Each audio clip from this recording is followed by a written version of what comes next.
Great to see so many of you out to learn about our budget. I can see some town leaders here today, parents, staff members, of course we've got our board members here, so we've got all key constituents, and we know that it's really important to have all engagement of all our key constituents as we prepare a budget that reflects the values of our community and also prepares our students for the future. So thank you for coming. We know this is quite a commitment on your time. We have a budget for you tonight that is the best thinking of our administrative team and also our budget committee. Our budget committee comprised of administrators, but also a representation from all three towns. And we also utilized the information that came from our strategic plan last year. We had hundreds of people participate in that process. And so you will see budget items that are linked directly to that plan. We have three goals that we worked on as we worked on the budget this year. The first one was to maintain and support current programs. We all know that we need to support the programs we have if we're going to have continued success. Our students are above the state average in reading, math, and science, and our goal is to not only to maintain that, but to increase the performance of our students every year. The other goal that we have is to meet the promises of the strategic plan. So you will see in our budget some items that are new this year that were identified through the process last year when we were talking about where we want our school to be 5 years from now. And then the third goal that we focused on was to be fiscally responsible. We know that the economic recovery has been felt by some members of our community, but others are still struggling. So we want to present a budget that we feel our community can afford and that is responsible to the taxpayers. So our mission. Of course, as we're thinking about where our school is going to be in 5 years, we have to think about our mission. And our mission is to prepare and support all students within a culture of excellence to do their best and to be their best, so that each can be successful, contributing citizens, able to adapt to change and to successfully respond to the future. We know that we must do much more than just basic reading and writing to prepare our students for the future and to be able to adapt to the changes that they will face during their lifetime. Our strategic plan, as I was saying, involved hundreds of community members and staff, and we worked on that, what it would look like in 5 years. And 4 things stood out over and over and over again as we talked to people in our community. The first one was that they wanted to feel like we were a truly unified school system. And so there are items in our budget that address inequities, that allow us to address maybe curriculum needs that we have that impact all 3 towns. Another area that we were focused on is that we want our students to be well equipped for the 21st century. Again, that student achievement is our ultimate goal. The third one was teachers who are more enthusiastic about their role. Now, our teachers are already enthusiastic about what they do, and we see that just in our student achievement. And so it's not just about being enthusiastic, but it's that lifelong learning and that we are spending time together, collaborating on best practices and improving the lessons that we give to students every day. And then the last one is that RSU 16 is a model. And we want to be a model for regional collaboration, for rural school education, and also for effective and efficient administration. So Kimberly Brand is going to talk to you a little bit about our strategic plan and the items that you will see addressed in this budget.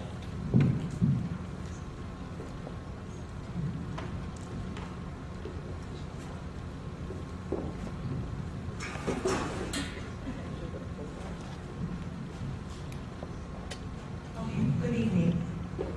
As Tina was saying, the strategic plan sets our direction through 5 broad goals that you see here on this slide. You will see 3 of these goals reflected in our proposed budget tonight. The first one, create equitable opportunities, deals with things like offering pre-K for all of our students to make sure we're equally in the playing field for anyone who wants to take pre-K and can do that. It also talks about making sure that we have supports in every single school to meet the requirements of the law in response to intervention, which talks about meeting students' needs in reading, math, and behavior if they stop meeting standards.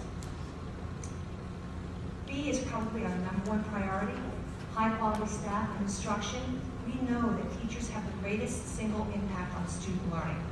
And in Results Now, Mike Schmokel wrote that it's more than socioeconomic factors, it's more than where you live in the country, it is the impact of good instruction. That's how our students learn, and that takes highly skilled teachers. So we want to make sure that we are keeping the highly skilled teachers that we have here. We want to hire more highly skilled teachers, and we want them to be committed to our students and to our district over time so that they can provide the consistency and the continuity in the programming and in the learning that our students both need and deserve. D is the third part goal you'll see reflected in the budget, operations and facilities. CIP is capital improvement projects, and we have several things that we need. Our facilities, just like our homes, age over time, so things like partial roof repairs are in there, and other things that we need to make sure that our buildings are functioning well and are safe for our students and staff. Middle school capacity. Right now, the middle school is experiencing some overcrowding, as is the high school, as is Holland Community School, as is Minor Consolidated School. If you look at our current enrollments, K through 12, you see they are remaining robust. So we don't see a dip anywhere in that enrollment. In addition, I've met with a Poland code enforcement officer, Nick Adams, who has shared that there are 4 housing projects that are under consideration right now in the planning stage. If they come to fruition, which we imagine that they will, that's likely to have increased impact on our enrollment. So the overcrowding that we're experiencing right now in 4 of our schools is likely to grow, not become less. So you will notice that we are asking for some money to do a feasibility study at the middle school. What that means is that we'll take a look at the grounds, we'll look at the structure of the building itself, we'll see, is the land boggy, what would we have to do to mitigate that, if we were going to put something there, can we build there, what might we be able to build there, and once we have that basic information around permitting and land, we will put together a building committee that will be comprised of RSU 16 people, community people from all 3 towns, and we'll take a look at what our options might be. Are we going to build? What might we build? Are we going to put on a modular or 2? What are the options and how do we want to move forward with that? Bus maintenance. This year, the state has awarded us the possibility of purchasing 3 new buses. That is based on if you have a bus that is 10 years old or older and 125,000 miles or more on it, the state looks at that. They've told us we can get 3 this year. Now, the good thing about this is that the state subsidy will eventually pay for the entire bus, or as many as we buy, but we have to front the money for that the first year. So we front the first year, and then we get state subsidy for the next 5 years until the bus is completely paid for. The thing about, we're asking for 1 bus in our maintenance effort, which I'll get to in a few minutes. The thing about a new bus is that it comes with a warranty. It means fewer costs and repairs. It also means more efficiency in terms of fuel. And then finally, there is garage space, and we're still taking a look at that. We are currently leasing 1 bay of the town, the Public Works garage here in Poland, and we know that they need that space as well. So we know we have to be considering where we might house our buses and work on those in the future. So those 3 of the 5 goals that we have there, 3 of those are flexible. So to maintain our current programs, and we're calling this the maintenance and effort budget, what that means basically is that these are the things that we absolutely must have in order to continue offering the current program that we're offering our students. Salary and insurance increases. We know that the budget is comprised, 80% of the budget is comprised of staff, teachers and staff, so to teach our kids. We know that over time, our teachers have worked really closely with the district to mitigate higher costs to the district through negotiations. We're currently in negotiations right now. There will be some impact in the budget. Tina will talk about that a little bit later. For insurance increases, area superintendents are earmarking 10% anticipated increase. We are earmarking 5% because we have a really good experience rating this year, and so we're hoping to have a good one again for next year. So our budget reflects a 5% anticipated increase. Once we have the exact number, then we'll take a look at that. The half-time pre-K teacher, and actually there's a half-time ed tech there as well, we already have those here at school. But this year we were able to pay for them through a one-time class reduction size grant. That's only available to us this year. It won't be available to us again next year. That's why you see that reflected in the maintenance and effort budget. We still need that pre-K half-time teacher. I talked to you a minute ago about the bus. We asked our Director of Transportation, Tom Kelly, what would be the very minimum that you would need to be able to continue the routes as we have them, the busing as we have it. And he said, absolutely one. We'd love to have more, but we can do one. So we have one in the maintenance of effort. The half-time mechanic. The national average of ratio of buses to mechanics is 17 buses to one mechanic. We currently have 31 buses to one mechanic, so the ratio is quite a bit off there. We are in the process of hiring another half-time mechanic to get those numbers back up. And the reason we're doing that is because we are anticipating some cost savings and repairs. At this point, with one mechanic, there are things you simply cannot do with one set of hands. And so you have to send that stuff out. Generally, sending things out is more expensive. So we expect that with a half-time mechanic, we will see some savings in that way. So the half-time mechanic is reflected in maintenance of effort because we're starting with him this year and for her and hoping to continue that into the future. So we've all heard about the charter school law. We did not anticipate charter school costs for this year. We didn't budget for them, and we got a surprise bill of $91,000. We have no choice. We have to pay that to the charter schools.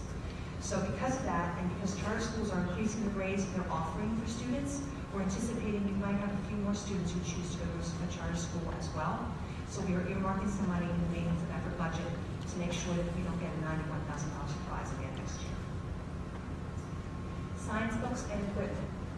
Poland Regional High School opened in 1999, and that's the last time that they got updated science equipment. So it is time. We need to update all of their equipment there. You've probably also heard of the next generation of science standards that have emerged, and the high school's offering a new AP biology course, and that needs books for that course, and that's what the science books are. Finally, substitute lines. As we looked over the past few years, we have been underfunding the substitute lines. These lines are used, as you know, for illnesses and maternity leaves, and what happens is, when people are sick, they have to take the time, right? We have to find the money. So when it's underfunded, that means we're trying to find the money somewhere else, and we're unable to get something else to go to get. So we are actually looking at what we're using, and we are upping those substitute lines to match the actual what we're actually spending. We're calling this next list of items, we're calling them additional priorities, but the truth is that we really can't fully meet our students' needs, and we certainly can't meet the goals of the strategic plan without these items as well.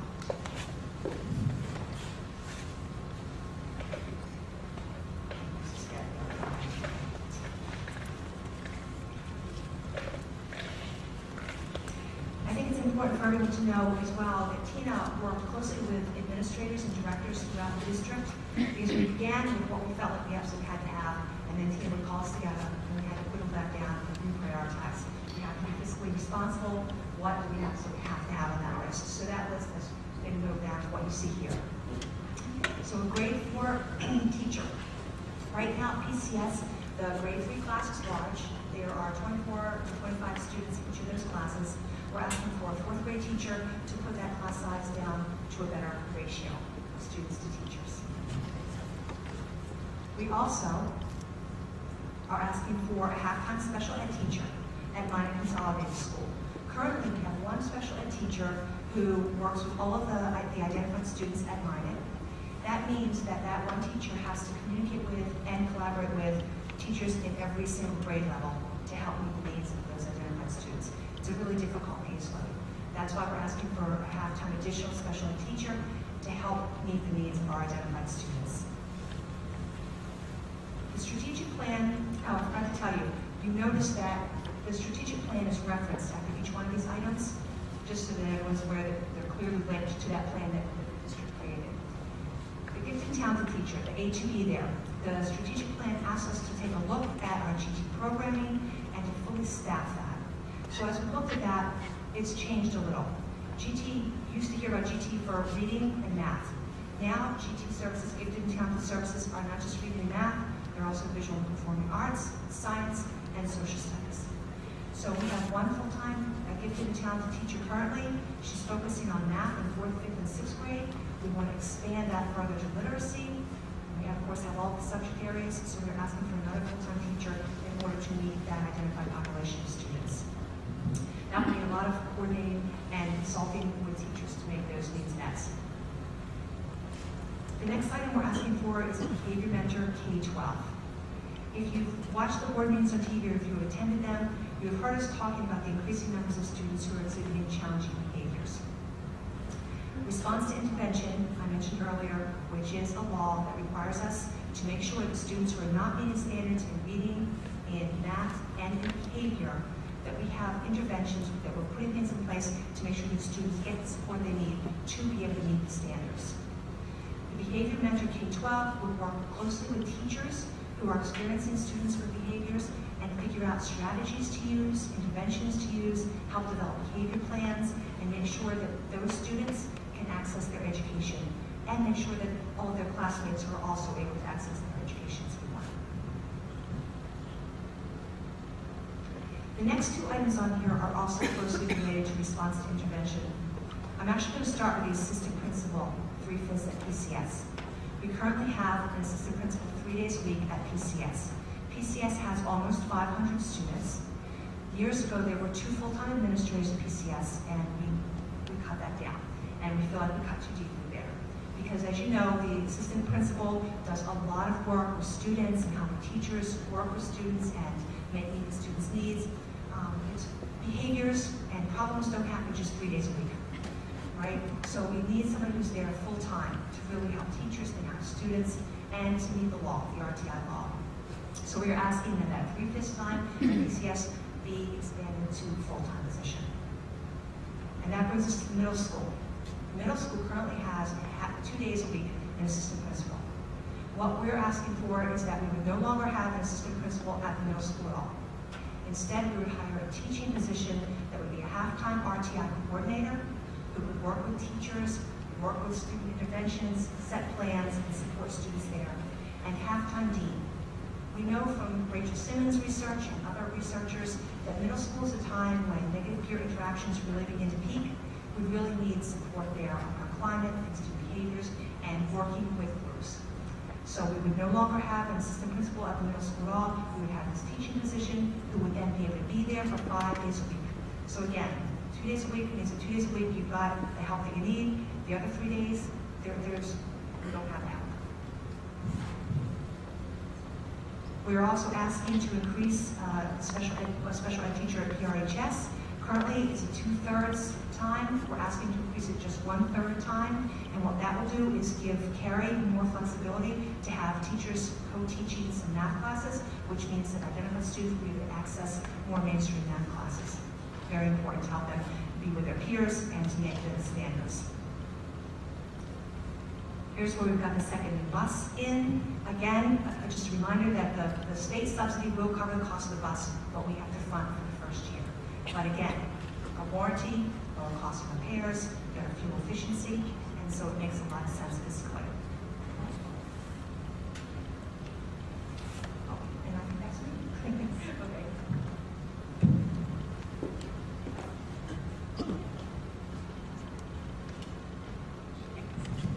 So now I'm going to talk to you a little bit about the budget. And a place we wanted to start is to give you a little bit of history about our budget.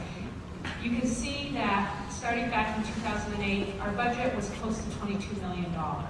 And through consolidation and program reductions and staff reductions, the budget dropped to $17 million before it started to rise slightly in the last few years.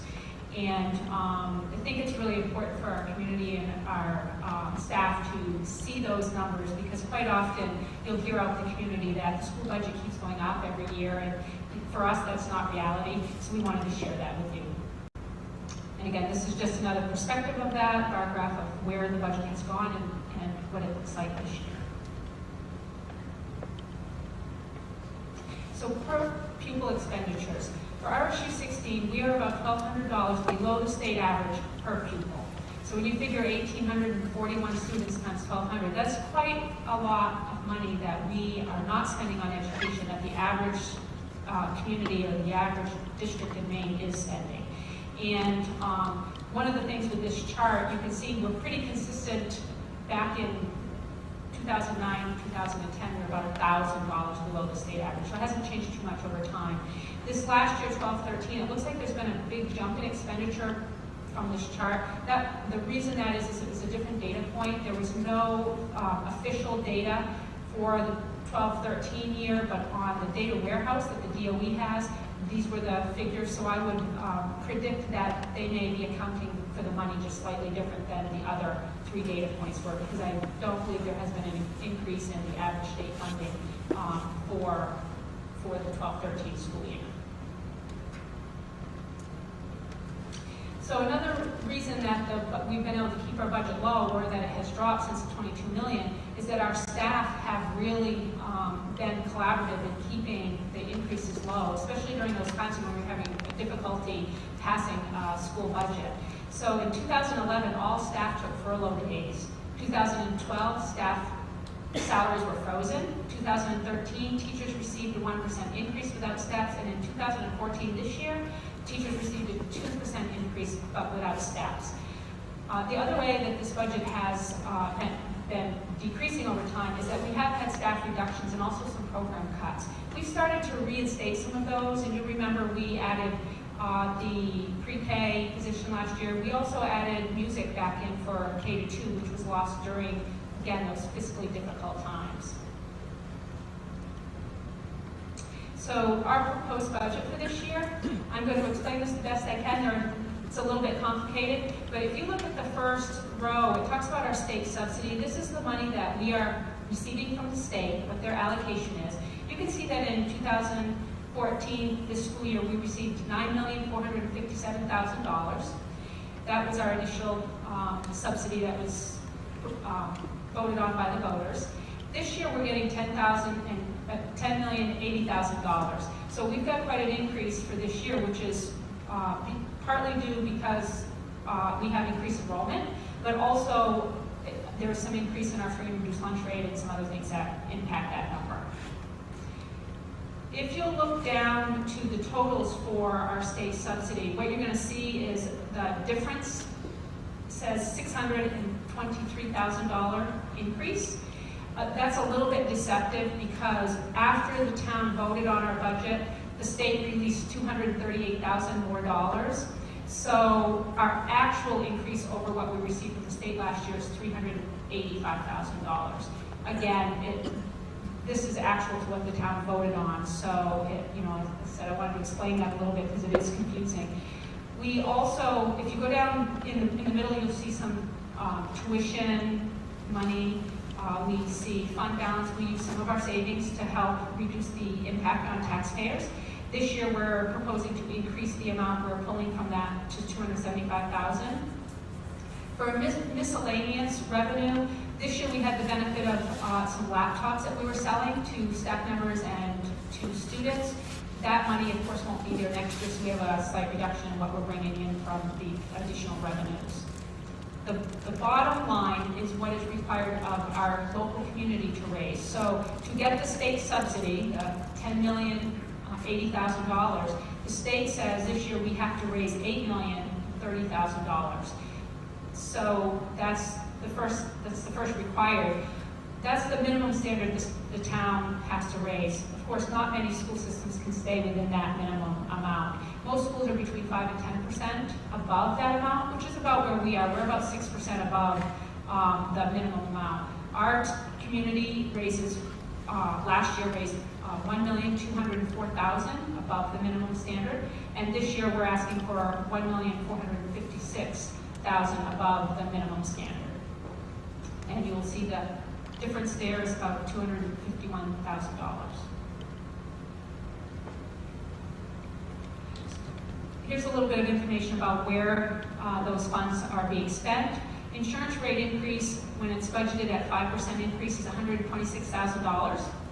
Salaries, we're in negotiations right now, and we have to negotiate in good faith. So you can't decide what the raise is before you actually negotiate. But we didn't want to leave that as a zero and then have to make big cuts later. So we earmarked $315,000 for the anticipated raises. We have charter school money. This year we were hit with $91,000. Again, we don't know what that amount will be, but we're anticipating $130,000 so that we have a plan ahead of time and don't get hit with a bill that we weren't anticipating. The transportation, we're budgeting for 2 buses, $18,000 apiece, so $36,000 for that. And the additional staff that Kim reported to you on totals up to $228,000. So this chart is just a little bit about our general budget. This year our budget is $19,273,000. Our FY15 budget is proposed at $20,015,000, which is a difference of $742,000. Now you'll remember we talked about the fact that we got additional subsidy because our enrollment has increased, so the taxpayers won't feel that the impact of that $743,000. And down here at the bottom, I have a little bit of information for you about some other warrant articles. So the adult education budget has been budgeted at $47,000 for the towns to contribute. Our enrollment and at the adult ed program has really changed over time. And so last year we received $110,000 from state subsidy for our 16 to 20-year-olds that were in that program. We have much fewer students that are going through adult ed now, which is good news because more of them are staying in high school and graduating. So the change is that we're only getting $66,000 from the state for those 16 to 20-year-olds, which means there needs to be an increase at the state level, at the town level. So we've increased the allocations from the state to $70,000 this year, which is an increase of $23,000. We've also added a feasibility study in, and again, Kim talked about this a little bit in her portion. We are looking to do a study of the middle school property to see what kind of options we have for dealing with the overcrowding. And that study will include not only looking at the land, but also what kinds of options that we have ahead of us. Most of that work will be done, of course, by a committee, but this is just allocating some money to get that started. And the last thing is we have a capital improvement fund, and we are allocating $80,000 in there to do things like roof repair at Elm Street School, which Kim talked about, and we have a list of course, other facility needs that are prioritized, and we're expecting to use that money for. So, again, what you guys are all interested in, I'm sure, is how does this impact our towns. You can see here the $249,000 total increase and how that breaks out by town. And of course that includes the $80,000 for our CIP, our $95,000 for feasibility, and $70,000 for adult ed. And so finally, what does that mean for taxes?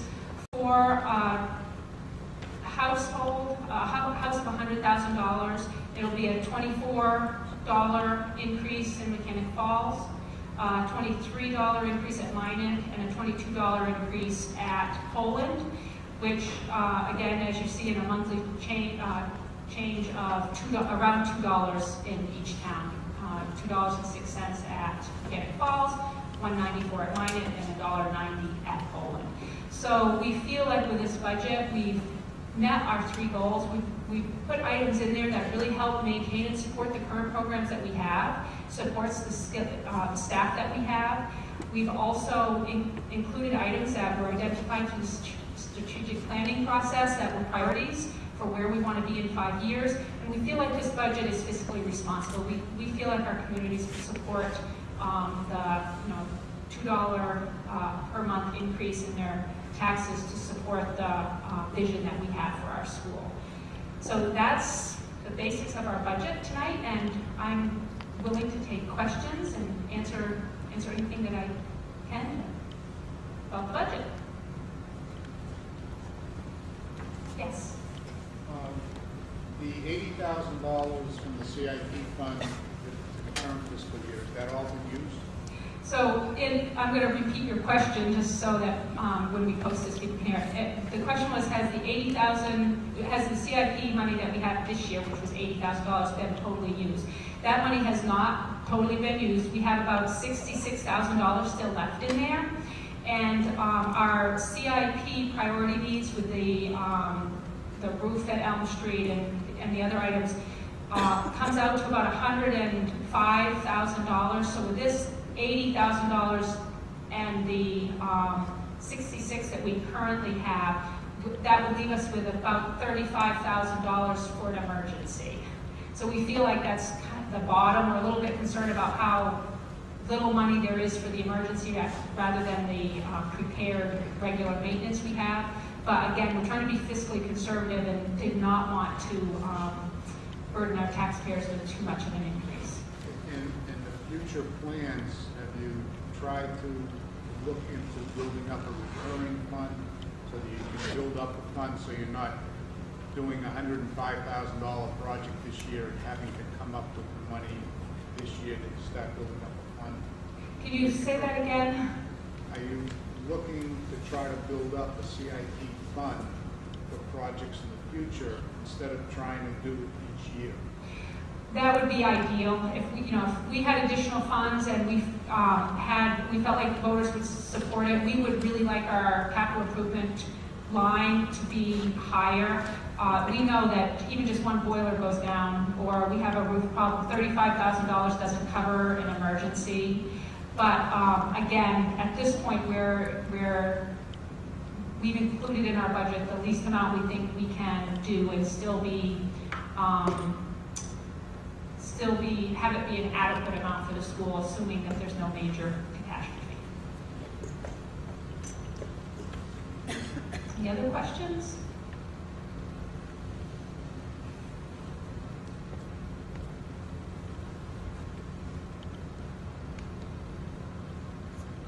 Well, thank you very much.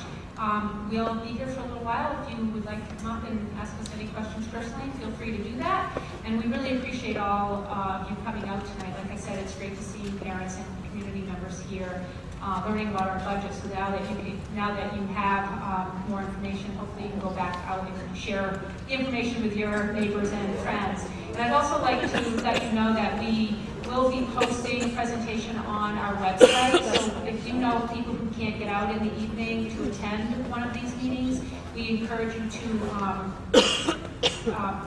let them know about our website and to watch it on there and to send us any questions that they may have.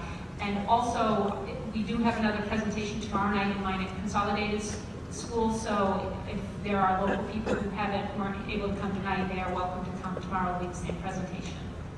I wonder if you just want to speak to our next steps in the process of when we will be sort of voting on the final budget, that sort of thing, so they know about feedback. Sure. We're going to have a special board meeting again on April 14th, where the board will get an update about the current budget. If there are any changes coming forward, hopefully we'll have some information about the insurance and that kind of thing that we will be talking about. And then on April 28th is when we vote as a board. The board votes on the budget, and then it will go before the town on May 12th. Is that correct? Somebody got that paper in front of them? I think the town votes on May 12th on the budget. Yes. Is that a yes? District budget meeting. Yes. District budget meeting, May 12th. May 12th, thank you. So we verified. So May 12th is when the district budget meeting will be, and we will be voting on the warrant articles, and then of course the budget validation is after that. Yes. I was wondering if you could just go over the whole business about the charter school and how that whole thing works. Sure. So the state has approved charter schools, and they are considered public schools. So they're funded through the GPA, just as our local school is. When we have somebody in the community who decides to send their child to a charter school, what happens is we get the subsidy, and then the charter school bills us for that child. So if they are a regular education student with no unique needs, they get around $7,000 for each child that goes to them. If it's a child that's an English language learner, or if they are disadvantaged and they have free and reduced lunch, or if they're special ed, they get much more than that. So we find out how many students go there, and then we have to pay that bill without prior notice. Whereas, like, for us, our incoming money for next year is based on our enrollment this year. Theirs is based on what they have for enrollment for next year. So it doesn't allow us much planning time. Like, we can't plan ahead and say, okay, you had 11 kids this year, so you get that money next year. We actually have to pay it the year they go. So it's a little challenging for us, and so that's why we have to put in a number that we're estimating on. It could be twice that, or it could be none. You know, we have to wait until we get the list from the charter school, and it will say, Timmy Smith is from Poland, is attending our school, send us his subsidy. Okay, and what about, and it has nothing to do with if all those programs are offered here, they can still choose to go out and take the funding with them? Yes, they can. It's considered a public school. It's like having another Poland community school down the road.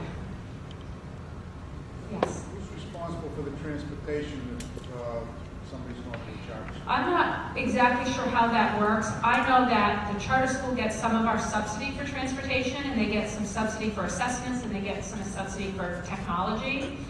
But I don't know if the charter school provides any transportation, or if they maybe share, maybe the parent gets like some money towards transporting their child. I don't really know that. I know they get some of. But the RSU does not have to provide transportation? No, we do not have to provide transportation.